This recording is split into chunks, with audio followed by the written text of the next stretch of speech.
I'm standing next to a 1971 green sparkle John Bonham drum kit. I worked with John Bonham in 1977 and 1979. I had the pleasure of going into the studio as well, and these drums were used on many sessions. The bass drum size is 14 by 26. The rack tom is 10 by 14. The floor tom is 16 by 16 and 16 by 18. He always used a metal Ludwig Superphonic 402 snare drum. Always metal, never chrome over brass. And he used a ching ring. He used a Ludwig Speed King pedal. John Bonham always played Paiste cymbals. And he started off with giant beat Paiste cymbals, and then he went to the 2002 cymbals. And he always used the Sound Edge 15-inch hi-hats. He always used the 18 medium crash. He always used a 24-inch ride, and he always used a 20-inch medium crash, sometimes an 18 medium crash as well over here. He used a Ludwig cowbell made by Paiste, and a ching ring similar to the one we have here set up on the hi-hats. The gong, though this is not the size he used, was always a Paiste gong, symphonic, 38-inch.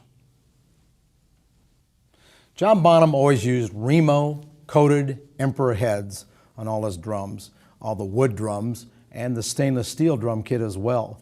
On the bass drum, it was always an emperor coated on the batter side and a medium weight head on the resonant side, using felt strips on the batter side and the resonant side as well to help focus the sound. On the rack tom was always an emperor coated on the batter side, ambassador coated on the bottom side.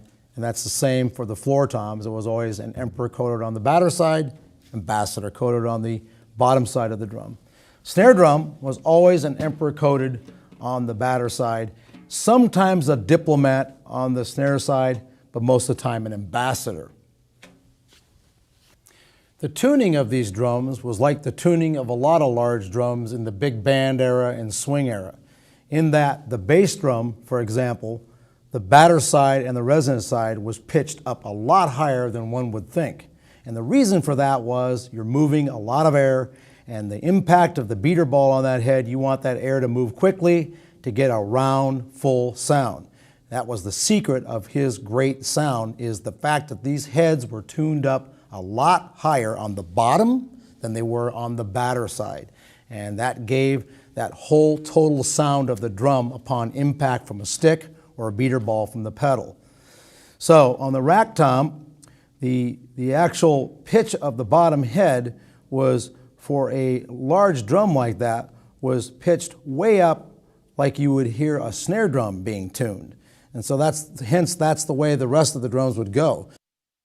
The snare drum tuning was also a real important part of John Bonham's sound. He understood the dynamics between the snare side and the batter side, in that he pitched the snare side way up, and he never choked the snares. He loosened the snares just enough so you'd get the sensitivity of the snares, but you'd also get the wholeness of the drum from top to bottom. The batter head, emperor coated, like I said before, was always pitched way up, but never so far as to lose some of the dynamics between the batter and the snare side.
The mic setup you see here is almost identical to the mic setup used with John Bonham in all the studios. This is an RE20 on the bass drum on the resonant side. On the batter side is a Sennheiser 421. These are AKG C12s for overheads. In many situations, the Sennheiser shotgun mic was used for John Bonham sound. Another important part of the John Bonham recording sound is the room mics. And for the room mics, they're this AKG C12As, evenly spaced apart in the room.